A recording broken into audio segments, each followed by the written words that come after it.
انسان. پھر جنات بھی وَإِذْ صَرَفْنَا إِلَيْكَ نَفَرًا مِّنَ الْجِنِّ يَسْتَمِعُونَ الْقُرْآنَ قُلْ أُوحِيَ إِلَيَّ أَنَّهُ اسْتَمَعَ نَفَرٌ مِّنَ الْجِنِّ. جنات کی طرف بھی نبوت ہے. پھر قیامت تک نبوت کا دروازہ بند کر دیا. اختم بکتابہم الکتب، ہماری کتاب پر کتابیں ختم کر دیں. وبدینہم الادیان، ہمارے دین پر دین کو ختم کر دیا. وبشریعتہم الشرائع، اور اس شریعت پر ساری شریعتوں کو اللہ تعالیٰ نے مکمل کر دیا، ختم کر دیا. ایک حدیث پاک میں آتا ہے اللہ تعالیٰ نے شعیع علیہ السلام پر وحی بھیجی کہ تم کھڑے ہو، میں اپنا ایک پیغام زمین آسمان کو اور اس کے درمیان بسنے والی مخلوق کو سنانا چاہتا ہوں. شعیع علیہ السلام بنی اسرائیل کے انبیاء میں سے ہیں. کھڑے ہوئے، ان کی زبان پہ اللہ کی طرف سے کلام وارد ہوا، خود بخود اوپر سے القا کیا جا رہا. یا سماء اسمعی، اے آسمان سنو. ویا ارض انصتی، اے زمین خاموش ہو جاؤ. ان اللہ تعالی یرید ان یدبر امرا، اللہ تعالیٰ ایک چیز کی تدبیر کرنا چاہتا ہے. وَيَقْضِيَ شَأْنًا هُوَ مُنَفِّذُهُ، اور ایک شان دکھانا چاہتا ہے اور اس کو نافذ کرنا چاہتا ہے. اور وہ شان کیا دکھانا چاہتے ہیں؟ یرید ان یجعل الملک فی الرعاء، وہ یہ چاہتے ہیں کہ بکری چرانے والوں کو بادشاہ بنا دیں. والنعمۃ فی الصحراء، اور صحراؤں کو سرسبز کر دیں، لہلہا دیں.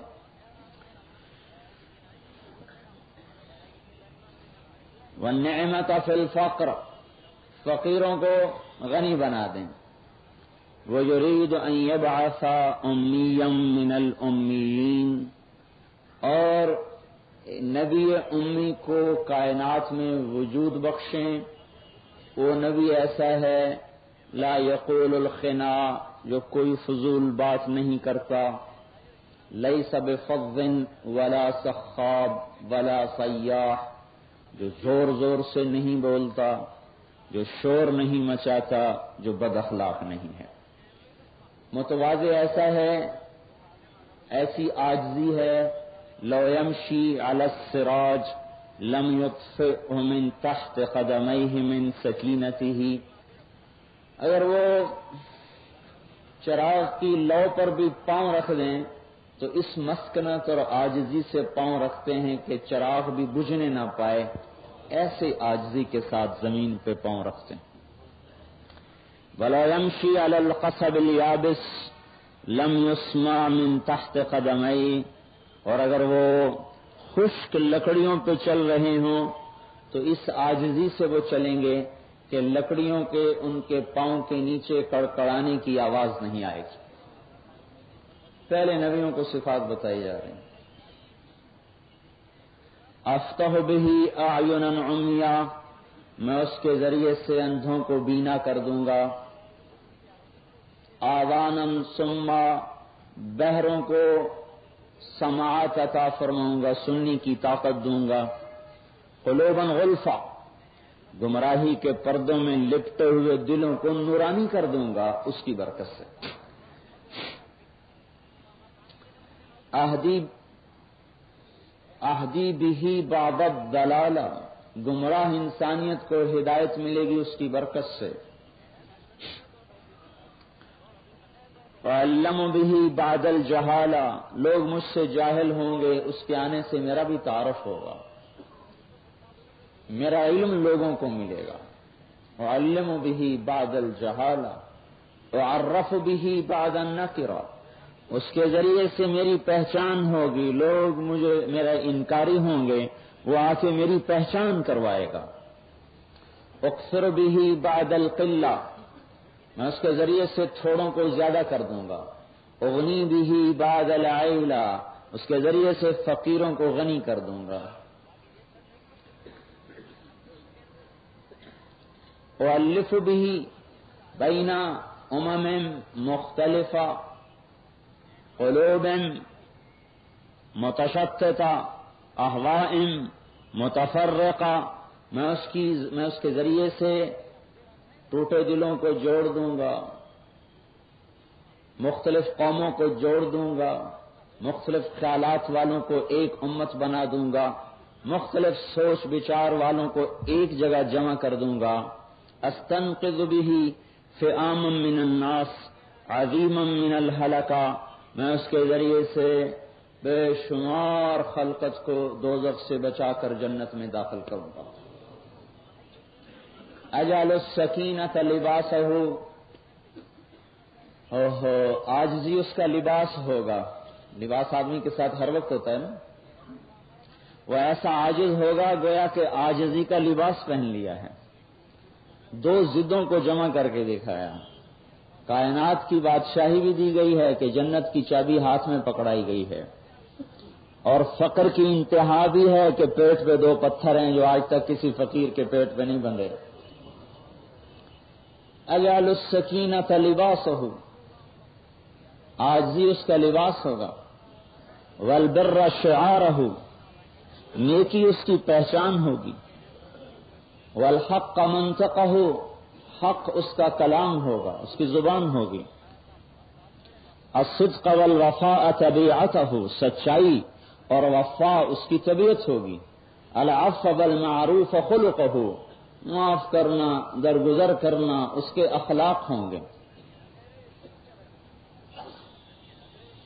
الاسلام ملتہ، اسلام اس کا مذہب ہوگا۔ الہدی امامہ، ہدایت کا وہ امام ہوگا۔ احمد اسمہ، نام اس کا احمد ہوگا صلی اللہ علیہ وسلم۔ اللہ نے اتنا بڑا نبی اس کائنات میں بھیجا اور ہمارے جیسے گندوں پہ فضل فرمایا کہ ہمیں ان کا امتی بنا دیا۔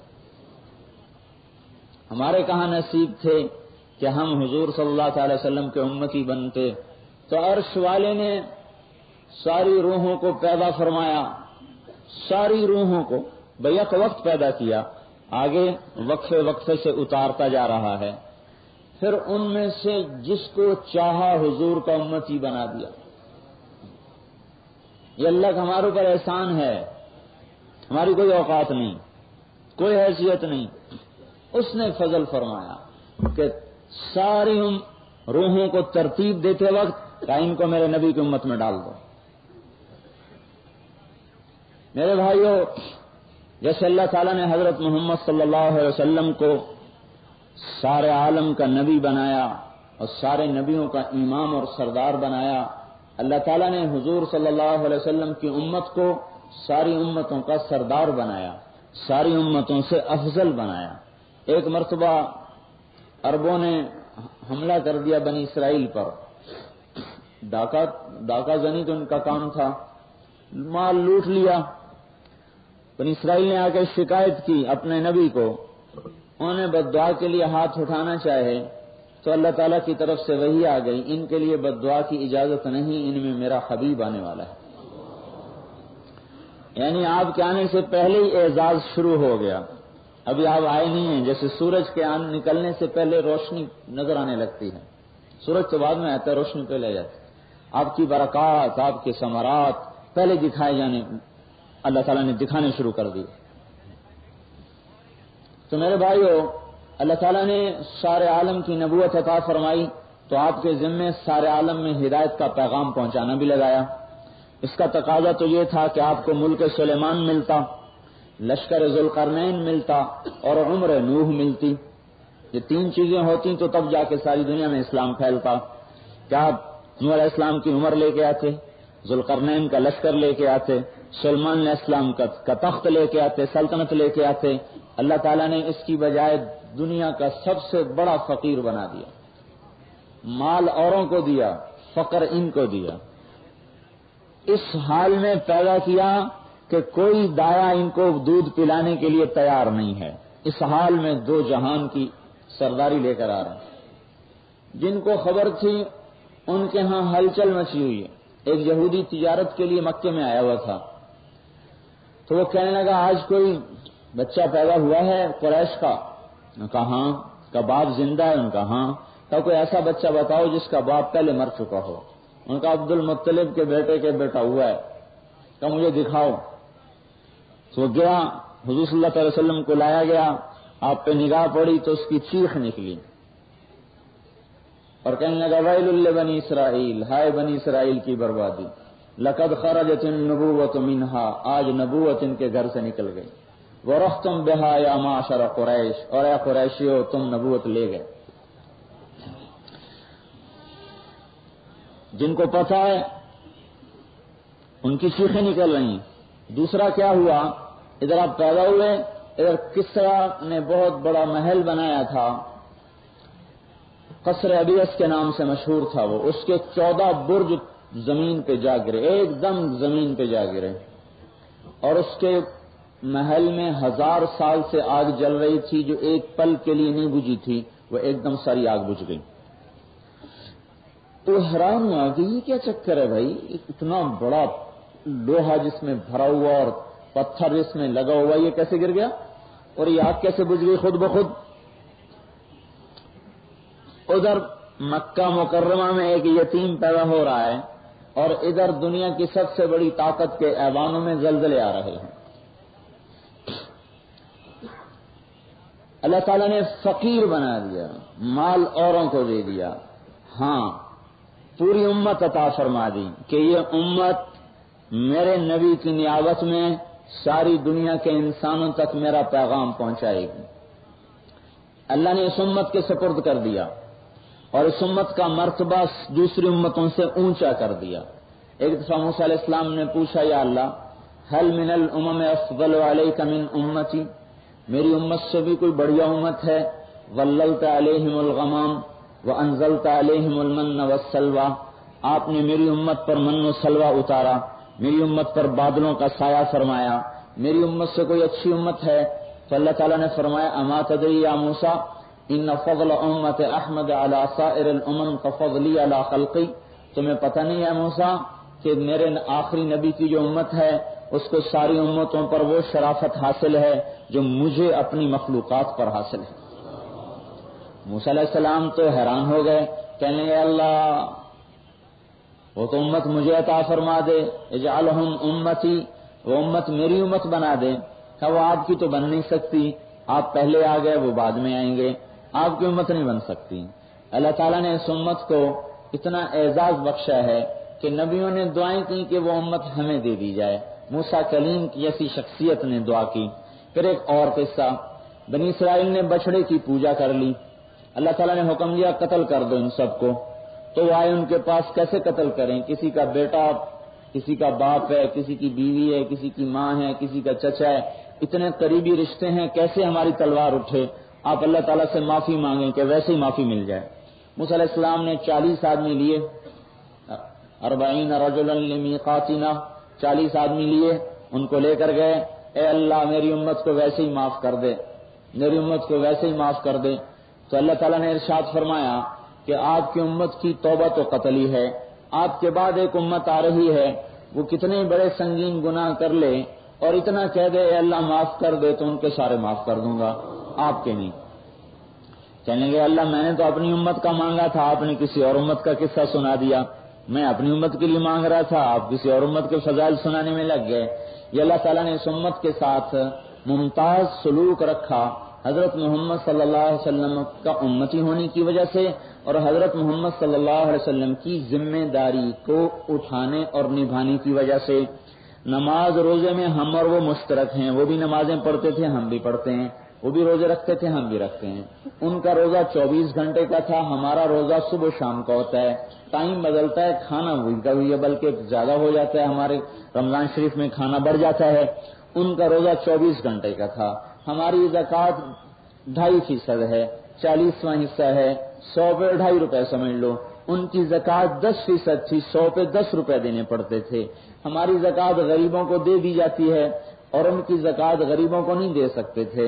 ان کی زکوٰۃ رکھتے تھے پہاڑ کے اوپر سے آگ آتی تھی, اس کو جلا کے راکھ کر دیتی تھی. اس کا مطلب یہ تھا کہ یہ قبول ہو گئی, اور اگر آگ نہیں آتی تھی تو اس کا مطلب تھا کہ یہ مردود ہے, قبول نہیں ہے. اور دنیا میں اللہ دکھا دیتا تھا کہ اس کا مال قبول ہے، اس کا مردود ہے. اللہ نے ہمارے اوپر پردہ ڈال دیا. ایک تو 2.5% کر دی ہے، 2.5 روپے ہیں، پھر کہا غریبوں کو دے دو. پھر اس سے بھی اور اگلا قصہ سنو. ایک بدو آ گیا، یا رسول اللہ میں تو ہلاک ہو گیا. آپ نے فرمایا کیسے ہلاک ہو گئے؟ کہ میں روزے کی حالت میں بیوی کے پاس چلا گیا، اب میرا کیا بنے گا؟ آپ نے فرمایا 60 روزے رکھو کفارے کے لیے. کہنے لگا ایک روزے میں تو یہ چاند چڑھایا تو 60 میں کیا کروں گا؟ یہ تو نہیں ہو سکتا، کوئی اور بتائیے. آپ نے فرمایا پھر غلام آزاد کر. کہ میں اپنی جان کا مالک ہوں، میرا اور کوئی ہے ہی نہیں، میں کس کو آزاد کروں؟ پھر آپ نے فرمایا 60 مسکینوں کو کھانا کھلا. کہنے لگا مجھ سے بڑا مسکین کون ہوگا، میں کس کو کھلاؤں؟ کہنے لگا اچھا بیٹھ جا، کہیں سے کوئی مال آتا ہے تو تجھے دے دوں گا، جا کے 60 مسکینوں کو کھانا کھلا دینا، تیرا کفارہ ادا ہو جائے گا. تھوڑی دیر بعد ایک آدمی آیا اور وہ لے کر آیا بہت بڑا تھیلا کھجوروں کا صدقے کا. آپ نے فرمایا جا لے جا اور مدینے میں 60 مسکینوں کو چن کے ان کو کھلا دے، کفارہ ہے. کہنے لگا یا رسول اللہ، اللہ کی قسم مدینے میں مجھ سے بڑا فقیر کوئی نہیں، مجھے ہی دے دو آپ. تو آپ ہنسنے لگے. آپ نے کہا اچھا چل بھائی تجھے ہی دے دیا، پر یہ چھٹی تیرے لیے، تیرے اور کے لیے نہیں، کسی اور کے لیے نہیں ہے. اللہ تعالیٰ نے اس امت کے ساتھ یہاں تک آسانی کے معاملے فرمائے. پھر ایک روایت میں آتا ہے موسیٰ علیہ السلام پر جب تورات اتری اور حضور کی امت کے فضائل پڑے تو جلے گئے کوتور پر. اللہ تعالیٰ سے جا کے مکالمہ شروع کر دیا، اے اللہ اجد فی الالواح امتا خیر امہ یأمرون بالمعروف وینہون عن المنکر ویؤمنون باللہ رب اجعلہم امتی. اے اللہ وہ اس تورات میں پڑھا ہے کہ آگے ایک امت آ رہی ہے جو حق کو پھیلائے گی، برائی کو مٹائے گی، تجھ پر ایمان لائے گی. اے اللہ وہ امت مجھے دے دی جائے. اللہ تعالیٰ نے فرمایا تلک امت احمد، وہ آپ کی نہیں، وہ احمد کی امت ہے. پھر شروع ہوئے اے اللہ اجد فی الالواح امتا اناجیلہم فی صدورہم یقرؤونہا رب اجعلہم امتی قال تلک امت احمد. کہ اللہ وہ ایک امت کا اپنے حال بتایا ہے کہ جن کی کتاب ان کے سینوں میں محفوظ ہو جائے گی، یاد ہو جائے گی. تورات زبور انجیل کسی کو یاد نہیں ہوتی تھی سوائے نبی کے. کھول کے پڑھتے تھے، جب بند کرتے تھے تو ایک حرف بھی یاد نہیں رہتا تھا، سب بھول جاتا تھا. اور یہ 60 سال کا بچہ بھی حافظ ہے، 60 سال کا بوڑھا بھی حافظ ہو سکتا ہے. پھر خالی حفظ کیا، اللہ تعالیٰ نے صرف حفظ کرنے کا نہیں کہا، اس پہ بڑے بڑے درجات طے فرما دیے کہ ان فی الجنت نہرن، جنت میں ایک نہر ہے، اسمہ ریان، جس کا نام ریان ہے، علیہ مدینۃ من مرجان، جس پر مرجان کا شہر ہے، لہو 70,000 باب، اس کے 70,000 دروازے ہیں، من ذہب و فضہ، ایک دروازہ سونے کا، ایک چاندی کا، ایک سونے کا، ایک چاندی کا، لحامل القرآن، جو حافظ قرآن کو دیا جائے گا. پھر اسے قیامت میں کہا جائے گا یقال لصاحب القرآن اقرأ وارتق ورتل کما كنت ترتل فی الدنیا فإن منزلتك عند آخر آیت تقرأها. حافظ صاحب پڑھو اور جنت کے درجوں پہ چڑھو، جتنا پڑھتے جاؤ گے چڑھتے جاؤ گے. یہاں عند آخر آیت میں اشارہ اس بات کی طرف ہے کہ قرآن اس دن اتنا یاد ہوگا جتنا عمل ہوگا. پورا عمل ہے تو پورا یاد ہوگا، ادھورا ہے تو ادھورا ہوگا. اور عمل کر یاد کر کے قرآن کو لات مار دی تو ایک حرف بھی یاد نہیں رہے گا. عند آخر آیت تقرأها، جس کا عمل ہوگا وہ پڑھتا جائے گا، جنت کے درجوں پہ چڑھتا جائے گا. جیسے جیسے اس کا درجہ چڑھے گا اس کے باپ کا درجہ بھی ساتھ ساتھ بلند ہوتا چلا جائے گا، یہاں تک کہ باپ بیٹا جنت الفردوس کے سب سے اعلی مقام پر پہنچ جائیں گے. جو قرآن یاد کرنا آج ہمارے لیے بیکار سمجھا جاتا ہے وہ کل قیامت کے دن بڑا باکار نظر آئے گا. اور جو آج ڈاکٹر، انجینئر، تاجر اور زمیندار بننا، سیاستدان اور وزیر بننا، صدر بننا بہت بڑے کام سمجھے جاتے ہیں، یہ کل قیامت کے دن بالکل بیکار نظر آئیں گے. قیامت نہیں، موت کے جھٹکے کے ساتھ ہی بیکار ہونے نظر آ جاتے ہیں. ادھر موت کا جھٹکا لگتا ہے، ادھر اپنی ساری زندگی کو آدمی دھوکا اس کا کھل جاتا ہے کہ اوہو میں نے کیا کیا، آج کے اس قبر کے گڑھے کے لیے میں نے کیا تیار کیا، جو کیا تھا وہ تو ساتھ جا نہیں رہا. تو میرے بھائیو، یہ اللہ تعالیٰ نے اس امت کی فضائل پہلے نبیوں کو بتلائے ہیں، پہلے نبیوں کے ذریعے سے خبریں آئی ہیں. پھر عرض کیا یا اللہ اجد فی الالواح امتن، میں ایک امت کا حال دیکھتا ہوں، کفارۃ ذنوبہم الصلوات الخمس، وہ نمازیں پڑھتے جائیں گے گناہ معاف ہوتے جائیں گے. فجر پڑھی عشاء کے رات کے گناہ معاف، ظہر پڑھی فجر تک فجر سے ظہر کے معاف، پھر عصر پڑھی تو ظہر اور عصر کے گناہ معاف، پھر مغرب پڑھی تو عصر اور مغرب کے گناہ معاف، پھر عشاء پڑھی تو مغرب اور عشاء کے گناہ معاف۔ اے اللہ وہ امت مجھے دے دی جائے۔ اللہ تعالیٰ نے فرمایا تلک امت احمد، وہ آپ کی نہیں، وہ احمد کی امت ہے، حضرت محمد صلی اللہ علیہ وسلم کی امت ہے۔ یا اللہ اجد فی الالواح امتا یقاتلون فصول الضلال حتی یقاتل الاعور الکذاب۔ اے اللہ وہ امت وہ ہے جو دجال سے قتال کرے گی اور دجال کو قتل کرے گی، یا اللہ وہ امت مجھے دے دی جائے۔ اللہ تعالیٰ نے فرمایا تلک امت احمد، وہ آپ کی نہیں، وہ احمد کی امت ہے۔ پھر عرض کی یا اللہ ایک بات بتاؤں، سارے نبیوں میں موسیٰ علیہ السلام لاڈلے نبی ہیں اور کسی نبی کو یہ مقام نہیں، ہر نبی کی ایک خصوصیت ہے۔ حضرت موسیٰ علیہ السلام کی یہ خصوصیت ہے، جیسے وہ کلیم تھے اور نبی کلیم نہیں کوئی گزرا، وہ کلیم تھے، ایسے لاڈلے بھی تھے کہ اللہ تعالیٰ سے ضد کر لیا کرتے تھے اور اللہ تعالیٰ ان کے لاڈ کو نبھا دیا کرتے تھے، اللہ کے انکار پر بھی لگے رہتے تھے۔ یہ نبی دلال لکھا ان کو، نبی دلال کے لاڈلے نبی تھے اللہ تعالیٰ کے، اللہ تعالیٰ سے ضد کر لیا کرتے تھے۔ تو یہ ساری ضد کی کہانی چلی آ رہی ہے، اللہ تعالیٰ انکار کرتے جا رہے ہیں اور پھر کہتے جا رہے ہیں نہیں مجھے دے دے، نہیں مجھے دے دے، نہیں مجھے دے دے۔ پھر فرمایا اللہ وہ ایسی امت ہے کہ جو آئے ہیں سب سے آخر میں اور جائیں گے سب سے پہلے جنت میں۔ یہ کیا قصہ ہوا؟ السابقون فی الجنہ، وہ جا رہے ہیں جنت میں سب سے پہلے اور آئے ہیں سب سے آخر میں۔ تو اللہ وہ امت مجھے دے۔ ہمیں اللہ تعالیٰ نے سب سے آخر میں بھیج کر دو احسان فرمائے ہیں۔ ایک احسان تو یہ کیا ہے کہ قیامت کا انتظار تھوڑا کر دیا ہے۔ جو آدم علیہ السلام، نوح علیہ السلام کے زمانے سے مرے پڑے ہیں ان کو قیامت کا انتظار کتنا کرنا پڑ رہا ہے۔ اور اس امت کو آپ نے فرمایا اپنے زمانے میں فرمایا میں اور قیامت اس طرح ہیں، ہاتھ کی انگلیوں کو ملا دیا اس طرح جیسے دو انگلیاں ملی ہوئی ہیں، یعنی بہت قریب ہے قیامت۔ پھر ایک دفعہ سورج غروب ہونے کو تھا تو آپ نے فرمایا کہ دنیا کی زندگی اتنی باقی ہے جتنا سورج غروب ہونے میں وقت باقی ہے۔ اور پھر جو ہم ہیں، میں اور آپ، ہم تو بالکل قیامت کے دہانے کے اوپر کھڑے ہوئے ہیں، بالکل ایسے اوپر کھڑے ہوئے ہیں۔ بخاری شریف کی روایت ہے، ایک علامت تو بہت عرصے سے ظاہر تھی، ایک اللہ نے اب ظاہر کر دی ہے۔ حضرت عمر بن خطاب فرماتے ہیں کہ ہم مسجد میں بیٹھے ہیں، بینما نحن عند رسول اللہ صلی اللہ علیہ وسلم اطلع علینا رجل شدید بیاض الثياب وشدید سواد الشعر لا يعرفه منا احد ولا يرى عليه اثر السفر۔ ہم نے دیکھا کہ ایک آدمی اندر آتا ہے، سفید براق کپڑے ہیں، ایسا لگتا ہے جیسے گھر سے اٹھ کے آ رہا ہے، پھر کپڑوں پر سفر کا اثر نہیں، اور ہم میں سے اس کو پہچانتا بھی کوئی نہیں کہ بھئی اگر یہ باہر سے نہیں آیا، مدینے کا ہے تو ہم تو پہچانتے نہیں، پتہ نہیں کون ہے، اور اگر باہر سے آیا ہے تو کپڑے پر میل کا ذرہ نہیں۔ یہ دو حیرتیں اکٹھی ہو گئی، اگر باہر سے آئے تو کپڑے میلے ہونے چاہیے اور اگر مدینے کا ہے تو ہمیں پہچاننا چاہیے، نہ ہم پہچان رہے ہیں نہ کپڑوں پر اثر ہے کوئی میل کا۔ تو آیا اور آپ کے سامنے بیٹھا، فَأَسْنَدَ رُكْبَتَيْهِ إِلَى رُكْبَتَيْهِ وَوَضَعَ يَدَيْهِ عَلَى فَخِذَيْهِ، اس نے اپنے دونوں گھٹنے حضور کے گھٹنوں سے ملا دیے اور اپنے ہاتھ التحیات کی شکل میں رکھ لیے۔ پھر سوال کرتا ہے یا رسول اللہ اخبرنی عن الایمان، ایمان کیا ہوتا ہے؟ آپ نے بتایا تؤمن باللہ وملائکتہ وکتبہ ورسلہ والقدر خیرہ وشرہ من اللہ تعالی والبعث بعد الموت، قال صدقت، ہاں آپ نے ٹھیک کہا۔ حضرت عمر کہنے لگے ہم نے کہا یہ عجیب آدمی ہے، سوال بھی کرتا ہے پھر تصدیق بھی کرتا ہے جیسے پہلے سے جانتا ہو۔ پھر کہنے لگا اخبرنی عن الاسلام، اسلام بتائیے کیا ہے؟ آپ نے فرمایا کہ ان تشهد ان لا الہ الا اللہ وان محمد رسول اللہ، کلمہ، تقیم الصلاۃ، نماز، تصوم رمضان، تؤتی الزکاۃ، زکات، تصوم رمضان، روزے، تحج البیت، حج، ان استطعت الیہ سبیلا، اگر تیرے پاس طاقت ہو، صدقت۔ اخبرنی عن الاحسان، احسان کیا ہوتا ہے؟ آپ نے فرمایا ان تعبد اللہ کانک تراہ فان لم تکن تراہ فانہ یراک، اللہ کو اس طرح جان کہ جیسے تو اللہ کو دیکھ رہا ہے، اللہ کی بندگی ایسے کر۔ یہاں تعبد سے مراد صرف نماز نہیں ہے، 24 گھنٹے ایسے گزار کے گویا تو اللہ کو دیکھ رہا ہے۔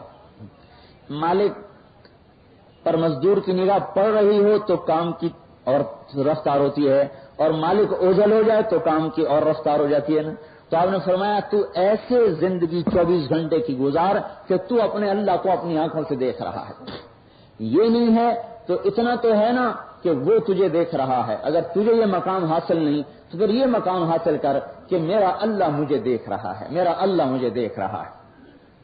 کہیں کہ ٹھیک ہے, تاخبرنی عن الساعہ, قیامت کب آئے گی؟ آپ نے فرمایا مل مسئول عنہا بعالم من السائل, اس کا جواب دنیا میں کوئی نہیں دے سکتا سوائے اللہ تعالیٰ کے. انہوں نے کہا اچھا اخبرنی عن اماراتھا, اس کی کوئی نشانی تو بتاؤ, نشانی بتائیے. آپ نے فرمایا ان تلد الامۃ ربتھا وان ترى الحفاة العراة العالة رعاء الشاء يتطاولون في البنيان, جب تو دیکھے کہ ماں کے ساتھ لونڈی نوکرانی جیسا سلوک کیا جا رہا ہو, جب تو دیکھے کہ ماں کے ساتھ نوکرانی جیسا سلوک کیا جا رہا ہو, یہ چیز تو بہت عرصے سے زندہ ہو چکی ہے. جب تو دیکھے کہ ماں کے ساتھ نوکرانی جیسا سلوک کیا جا رہا ہو, ایک ماں 8 بچے سنبھال لیتی ہے, 8 بچے ایک ماں نہیں سنبھال سکتے. آج وہ در در کی ٹھوکریں کھاتی پھرتی ہیں بیچاری, کبھی اس گھر کبھی اس گھر کبھی اس گھر. اس ایک نے 8 سنبھالے, یہ 8 مل کے ایک کو نہیں سنبھال پا رہے آج. کہ جب تو یہ دیکھے کہ ماں کے ساتھ نوکرانی جیسا سلوک کیا جا رہا ہو, اور تو دیکھے بکری چرانے والے, ننگے پاؤں چلنے والے, ننگے بدن پھرنے والے, وہ بڑی بڑی عمارتیں بنائیں, لمبی لمبی بلڈنگیں بنائیں, تو سمجھ کے قیامت کا بگل بجنے والا ہے.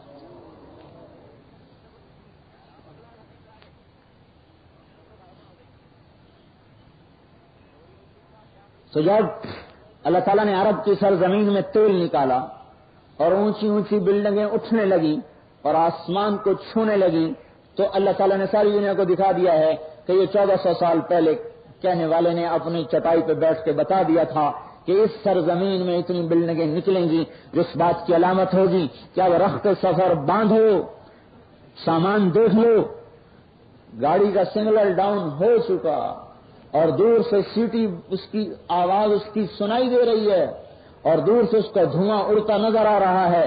اب گپیں مارنے کا وقت نہیں ہے, اب عیاشی کا وقت نہیں ہے, اب تو سامان کی فکر کرو, اپنے رخت سفر باندھو اور اپنی تیاری میں لگ جاؤ کہ آئی سواری آئی موت کی. اور موت کی سواری ایسی ہے کہ دنیا کی گاڑی تو چھوڑ کے چلی جاتی ہے, موت کی گاڑی چھوڑ کے نہیں جاتی. اینما تکونوا یدرککم الموت ولو کنتم فی بروج مشیدہ, بھاگو کہاں بھاگو گے بھائی, آخری موت آ کے پکڑی. اللہ نے ہمارے اوپر احسان فرمایا کہ ہمیں تو بالکل قیامت کے کنارے پر کھڑا کر دیا ہے. آج توڑ دے کل توڑ دے, اعمال سارے موجود ہیں. عزت تو خزل فی ادو والا, جب حکومت کے مال کو مختلف ہیلوں بہانوں سے ہضم کیا جائے.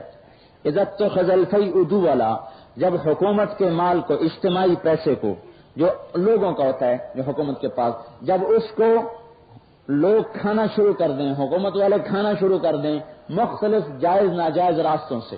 والامانت مغنما, امانت کو ہڑپ کر دیا جائے. والامانت مغنما, امانت ہڑپ کر لی جائے.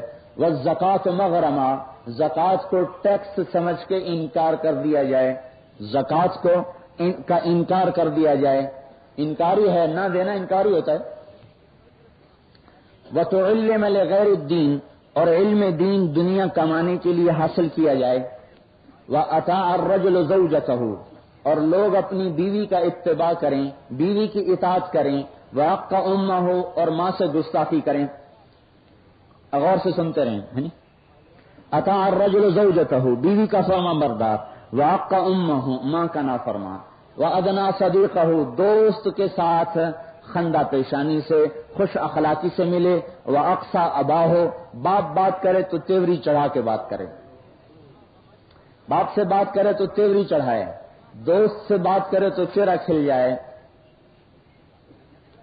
وَسَادَ الْقَبِيلَةَ فَاسِقُهُمْ, قبیلے کا سردار نافرمان انسان ہو اللہ کا.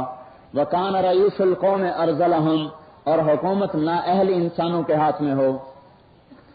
وَأُكْرِمَ الرَّجُلُ مَخَافَةَ شَرِّهِ, اور لوگ ایک دوسرے کو سلام کریں مطلب نکالنے کے لیے, اللہ کے لیے نہیں. وَارْتَفَعَتِ الْأَصْوَاتُ فِي الْمَسَاجِدِ, مسجدوں میں لڑائیاں شروع ہو جائیں, دنیا کی باتیں شروع ہو جائیں, لڑائی جھگڑے شروع ہو جائیں. وَظَهَرَتِ الْقَيْنَاتُ وَالْمَعَازِفُ, گانے کے آلات اور گانے والیاں عام ہو جائیں. گانے کے آلات، گانے بجانے کے موسیقی کے آلات اور گانے والیاں عام ہو جائیں. ظہرت القینات والمعازف، گانے والیاں قینات، المعازف گانے کے آلات، جب یہ گھر گھر سنائی دینے لگے، گانے راگ و رنگ کی محفلیں سجنے لگیں. وشربت الخمور، اور شراب پی جائے. ولبس الحریر، اور مرد ریشم پہنے. ولعن آخر هذه الامت اولها، اور شروع ہو جائے. جب یہ ہو جائے تو سمجھو اب بگل بجنے والا ہے. اب آپ بتائیں ان 16 میں سے کون سی چیز ہے جو نہیں ہو رہی؟ اب حیرت کی بات ہے کہ قیامت کیوں نہیں آ رہی؟ حیرت یہ نہیں کہ ہم چل رہے ہیں، حیرت یہ ہے کہ ہمیں تو زیر زمین ہونا چاہیے. اس مال روڈ کو نہیں ہونا چاہیے تھا، اس کو تو زمین میں دھس جانا چاہیے تھا. لاہور، کراچی، ملتان، پاکستان، ہندوستان، ایشیا، امریکہ، افریقہ، ساری زمین اپنے اندر پوری کائنات کو لے چکی ہوتی. جو کچھ ہو رہا ہے، ہمارا زمین پہ چلنا حیرانی ہے، زمین پہ رہنا حیرانی نہیں ہے. ان بازاروں کا باقی رہنا یہ اس مالک الملک کے حلیم ہونے کی علامت ہے جو دیکھ بھی رہا ہے اور مہلت بھی دے رہا ہے. وربک الغنی ذو الرحمہ لا یؤاخذهم بما كسبوا لعجل لهم العذاب بل لهم موعد لن يجدوا من دونه موئلا وتلك القرى اهلكناهم لما ظلموا وجعلنا لمهلكهم موعدا. تیرا رب مہربان غنی ہے اس لیے معاف کر دیتا ہے، پکڑنے پہ آتا تو ایک کو زندہ نہ چھوڑتا. اللہ تعالیٰ نے ہمیں قیامت کے آخر میں کر دیا، قریب.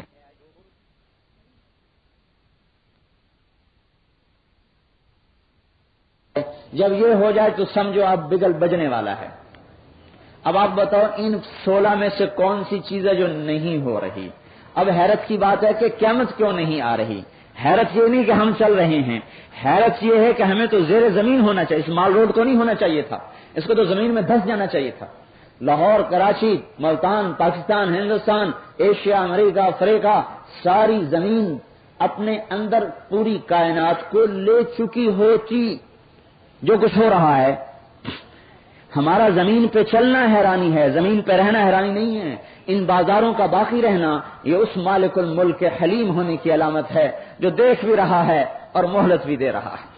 وربک الغنی ذو الرحمہ لا یؤاخذهم بما كسبوا لعجل لهم العذاب بل لهم موعد لن يجدوا من دونه موئلا وتلك القرى اهلكناهم لما ظلموا وجعلنا لمهلكهم موعدا. تیرا رب مہربان غنی ہے اس لیے معاف کر دیتا ہے، پکڑنے پہ آتا تو ایک کو زندہ نہ چھوڑتا. اللہ تعالیٰ نے ہمیں قیامت کے آخر میں کر دیا، قریب کر دیا. کیوں قریب کیا؟ کہ انتظار تھوڑا ہو جائے. انتظار بھی بڑی مصیبت ہوتی ہے. ایک تو انتظار سے بچایا ہے، دوسرا احسان یہ فرمایا کہ اللہ تعالیٰ نے ہر قوم کا قصہ ہمیں سنایا ہے، ہر قوم کی برائی ہمیں بتائی ہے. فرعون یہ کرتا تھا، شعیب علیہ السلام کی قوم یہ کرتی تھی، لوط علیہ السلام کی قوم یہ کرتی تھی، قوم سبا یہ کرتے تھی، ہود علیہ السلام کی قوم یہ کرتی تھی، اور سمود یہ کرتے تھے. یہ اللہ نے پہلی قوموں کے قصے سنائے نا. بنی اسرائیل نے یہ کیا، بنی اسرائیل نے یہ کیا، بنی اسرائیل نے یہ کیا. نوح علیہ السلام کی قوم نے یہ بدماشی کی، لوط علیہ السلام کی قوم نے یہ برائی کی. سارے کہانیاں سنائی ہیں. لیکن اللہ تعالیٰ نے ہمارے گناہوں پہ ایسا پردہ ڈالا ہے کہ ہمارے گناہ اللہ تعالیٰ کسی کو بھی نہیں بتائے گا. کیا مطلب؟ ہمارے بعد ہے ہی نہیں، کس کو بتائے؟ ہمارے گناہوں پہ پردہ ڈال دیا. پھر اس پردے کو ایسا گہرا ڈالا ہے کہ قیامت کے دن حضور کہیں گے یا اللہ میری امت کا حساب میرے حوالے کریں. اللہ تعالیٰ فرمائیں گے کیوں؟ تو عرض کریں گے میں چاہتا ہوں ان کو شرمندہ نہ ہونا پڑے، میں حساب لے لوں. اللہ تعالیٰ فرمائیں گے جب آپ کو حساب لیں گے تو آپ سے تو ان کو شرم آئے گی، انہوں نے کیا کیا کرتوت کیے ہوئے ہیں، کیسے آپ کا سامنا کریں گے. میں آپ کو بھی ان کا حساب نہیں دیتا، میں ان کا حساب خود ہی پردے میں لے لوں گا. پردے میں اللہ حساب لے لے. میرے بھائیو ہم اپنے مقام کو سمجھیں. اللہ نے اس امت کو اونچا مقام دیا ہے. اللہ نے اس امت کو کمانے کے لیے نہیں، بازار سجانے کے لیے نہیں بھیجا. یہ ہماری ضرورت کی چیزیں ہیں. اللہ تعالیٰ نے ہمیں پوری دنیا میں اسلام کو زندہ کرنے کے لیے بھیجا ہے. آج ہماری کم قسمتی ہے، 70 سال کی عمر گزر گئی، ایک دفعہ بھی دنیا میں دین کے زندہ کرنے کا نہ فکر پیدا ہوا، نہ اس کے مٹنے کا غم پیدا ہوا. 50 سال عمر گزر گئی، 80 سال عمر گزر گئی، 60 سال عمر گزر گئی، کبھی بھول کے خیال نہیں آتا کہ آج ساری دنیا میں میرے نبی کا دین مٹا پڑا ہے، میں اس سے پہلے کیوں نہ مٹ گیا، میں اس کو زندہ کرنے کے لیے میں کیا کر رہا ہوں. ساری دنیا کے انسانوں کا درد لے کر، غم لے کر، کڑن لے کر ہم پھرتے ان کے پیچھے مارے مارے. میرے بھائیو یہ ہمارا امتیازی نشان تھا، ہم نے اس کو صدیوں ہوئی بھلا دیا، چھوڑ دیا. اللہ تعالیٰ نے اس امت کو جو اونچا بنایا وہ بنایا ہی اس لیے تھا کہ یہ ساری دنیا میں اللہ کے پیغام کو پہنچانے کے لیے آئے تھے. آیت اتری من جاء بالحسنہ فلہ عشر امثالہ، اے میرے نبی آپ کی امت میں جو ایک نیکی کرے گا اس کو 10 دوں گا۔ یہ پہلی امتوں کو نہیں تھا، پہلی امتوں کو ایک پہ ایک ہی نیکی ملتی تھی، یہ ہمیں ہے ایک پہ 10۔ تو آپ پہ قربان جائیں، آپ نے کہا یا اللہ زد امتی، تھوڑا میری امت کو اور زیادہ عطا کر دے، 10 تھوڑا ہے۔ اللہ تعالیٰ نے دوسری آیت اتاری من ذا الذی یقرض اللہ قرضا حسنا فیضاعف له اضعافا کثیرا، مجھے قرضہ کون دے کہ اس کو کئی گنا کر دوں، 10 سے بڑھا دیا۔ کہا ٹھیک ہے، کہ یا اللہ زد امتی، میری امت کو تھوڑا اور زیادہ کر دے۔ پھر اللہ تعالیٰ نے تیسری آیت اتاری کمثل حبۃ انبتت 7 سنابل فی کل سنبلۃ 100 حبۃ، جو ایک نیکی کرے گا اس کو 700 کر کے دے دوں گا۔ اب ٹھیک ہے کہ نہیں اللہ میری امت کو اور زیادہ عطا فرما۔ اللہ تعالیٰ نے کہا اچھا بھائی آپ تو یہ ضرب تقسیم پہ تو راضی نہیں ہوں گے، انما یوفی الصابرون اجرهم بغیر حساب، یہ چوتھی آیت آئی ہم آپ کے صبر والوں کو بے حساب دیں گے، کوئی کھاتا نہیں، بے حساب۔ ہاں اعلان ہوگا صبر والے آ جاؤ بھائی، صبر والے آ جاؤ، ایک جماعت کھڑی ہوگی، اللہ کو تو پتا ہے صبر والے ان کو جنت میں بھیجنا ہے، تو ان کو کہ جاؤ جنت میں، ادھر فرشتوں کو کہے گا روکو ان کو تاکہ لوگوں کو پتہ چلے کہ ان کی عزت کیوں ہے۔ وہ فرشتے کہہ رہے ہیں بھائی کہاں جا رہے ہو؟ کہا ہم جنت میں جا رہے ہیں۔ کہا حساب تو دیتے جاؤ، کہا ہمارا کوئی حساب نہیں۔ کہا کون ہو تم؟ کہا ہم صبر والے ہیں۔ کہا کیا صبر کرتے تھے تم؟ کہا ہم اللہ کی نافرمانی سے بچتے تھے اور اس پر اپنے آپ کو روکے رکھتے تھے، صبر روکنے کو کہتے ہیں۔ ایک آدمی سچ بول رہا ہے اور اس کی ضرورتیں قربان ہو رہی ہیں، ایک آدمی جھوٹ بول رہا ہے اور اس کی خواہشات بھی پوری ہو رہی ہیں، یہ دونوں برابر تو نہیں ہو سکتے۔ ایک آدمی حلال کما رہا ہے، اس کے پاس بچوں کی دوائی کا پیسہ بھی نہیں، اور ایک آدمی حرام کما رہا ہے اور اپنے علاج کے لیے امریکہ جا رہا ہے، یہ دونوں اللہ کی نظر میں برابر تو نہیں ہے۔ ایک کا بچہ مر جاتا ہے دوائی کا پیسہ نہیں لیکن حرام میں ہاتھ نہیں ڈالتا، اور ایک کے بچے کو امریکہ سے کھلونے لا کے دیے جاتے ہیں حرام کے پیسے سے، یہ دونوں برابر تو نہیں ہو سکتے۔ یہ صبر ہو رہا ہے کہ وہ بھی اگر حرام پہ جانا چاہے تو لا سکتا ہے، اپنے آپ کو روکے بیٹھا ہے کہ نہیں مجھے صبر کرنا ہے، یہ نافرمانی سے بچے۔ صبرنا انفسنا عن معصیت اللہ، ہم نے اللہ کو اپنے آپ کو اللہ کی نافرمانی سے بچائے رکھا، یہ صبر ہے۔ صبرنا علی طاعت اللہ، ہم اللہ کی فرمان برداری پر جمے رہے، نفس و شیطان کے غلام نہ بنے۔ صبرنا علی البلاء، اللہ نے مصیبت بھیجی، ہم نے جزا فضا نہ کی، ہم نے شور نہ مچایا، خاموشی سے اللہ کی آزمائش کو سہ کے چلے گئے۔ ایک اور حدیث سنو، اللہ تعالیٰ فرماتے ہیں جب میں اپنے کسی بندے کو بیمار کر دوں پھر اس کو صحت نہ دوں، اسی بیماری میں اسے اپنے پاس بلا لوں تو قیامت کے دن مجھے شرم آتی کہ اس کا حساب لوں۔ میں کہتا ہوں دنیا میں اس کو اتنے دکھ دیے، اب حساب کا دکھ نہیں دیتا، جا میرا بندہ موج کر میں لے کر چلا جا جنت میں، تیرا کوئی حساب نہیں، دنیا میں تیرا رگڑا کافی تھا۔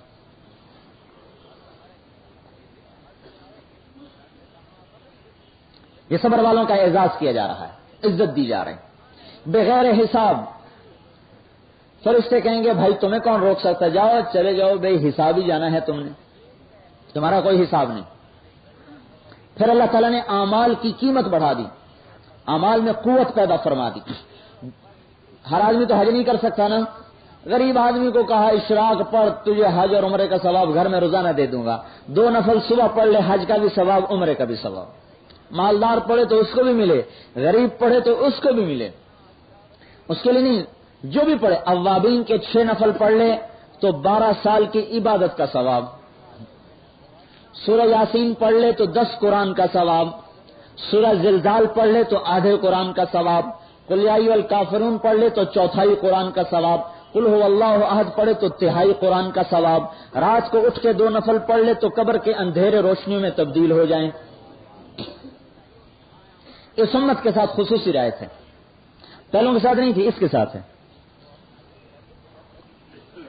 مقام اتنا اونچا بخشا کہ معراج پہ ابراہیم علیہ السلام سلام بھیجنے کہ یا رسول اللہ اپنی امت کو میرا بھی سلام کہہ دینا،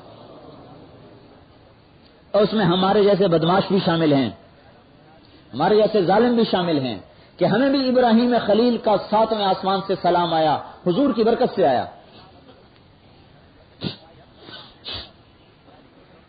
کائنات میں کوئی امت ایسی نہیں آئی کہ جس کی کسی خاتون کو اللہ نے آسمان پہ نکاح پڑھ کے دیا ہو۔ حضرت اس امت کی خاتون ہے زینب بنت جحش، جن کا اللہ نے آسمان پہ نکاح پڑھ کے حضور کے نکاح میں دیا کہ فلما قضا زید منہا وطرا زوجناکہا، اے میرے نبی میں نے تیرا نکاح زینب کے ساتھ پڑھ دیا جب وہ تیری بیوی ہے۔ یہ صرف یہی امت ہے، دنیا میں کوئی امت ایسی نہیں آئی جس کو اللہ نے سلام بھیجا ہو۔ یہ وہ امت ہے جس کا آسمان سے اللہ نے حضرت خدیجہ کو سلام بھیجا، جب ان کا سارا مال لگ گیا تو حضرت جبریل آیا، یا رسول اللہ، اللہ تعالیٰ خدیجہ کو سلام دے رہے ہیں۔ جب حضرت ابوبکر صدیق کا سارا مال لگ گیا تو اللہ تعالیٰ نے جبریل علیہ السلام کو بھیجا کہ یا رسول اللہ، اللہ تعالیٰ ابوبکر صدیق کو سلام کہہ رہے ہیں۔ یہ بھی اسی امت کی خصوصیت ہے، اس امت کی خصوصیت ہے کہ کوئی امت جنت میں نہیں جا سکتی جب تک حضور کی امت نہ چلی جائے۔ ساری امتیں پیچھے ہوں گی اور حضور پاک صلی اللہ تعالی وسلم کی امت سب سے آگے ہوگی اور آگے جا رہی ہوگی۔ پھر 40 سال کا ہو جائے تو اللہ تعالیٰ فرماتے ہیں عافیت من الجنون والجزام والبرص، جنون جزام برص سے اس کو عافیت دے دیتا ہوں۔ اذا بلغ 50 سنۃ، 50 سال کا ہو جائے حاسبتہ حسابا یسیرا، اس کا حساب آسان کر دیتا ہوں۔ اذا بلغ 60 سنۃ، یہ 60 سال کا ہو جائے حببت الیہ الانابہ، اس کو اپنی طرف کھینچنا شروع کر دیتا ہوں، خود بخود اپنی طرف بلانا شروع کرتا ہوں۔ اذا بلغ 70 سنۃ، 70 سال کا ہو جائے احبہ اللہ اہل السماء، میں بھی اس سے پیار کرتا ہوں، میرے فرشتے بھی اس سے پیار کرتے ہیں، فرشتوں کو کہتا ہوں تم بھی پیار کرو، میرا 70 سال کا نوکر ہے۔ فرض ہے کہ ایک شاعر گزرا ہے، ایسے ہی تھا بیچارہ، گری پڑی زندگی تھی اس زمانے کے لحاظ سے، ایک اپنی بیوی کے جنازے میں شریک تھا، حسن بصری بھی شریک تھے۔ حضرت حسن بصری کہنے لگے سنتے ہو لوگ کیا کہہ رہے ہیں؟ کہنے لگے ہاں سن رہا ہوں، یوں کہہ رہے ہیں کہ آج اس جنازے میں بصرے کا سب سے اچھا اور سب سے برا شریک ہیں، سب سے اچھے سے آپ کو مراد لے رہے ہیں، سب سے برے سے مجھے مراد لے رہے ہیں۔ اور حضرت حسن بصری نے فرمایا تو نے اس دن کے لیے کیا تیار کیا ہے؟ کہنے لگے حسن میں خالی دامن ہوں، میرے پاس کچھ نہیں سوائے گناہوں کے، اتنی بات ہے یہ میری داڑھی اسلام میں سفید ہوئی ہے اور میرے پاس 70 سال کا کلمہ توحید ہے اور میرے پاس کچھ نہیں۔ اس کا چند دنوں بعد اس کا بھی انتقال ہو گیا۔ خواب میں اپنے ایک ساتھی کو ملا،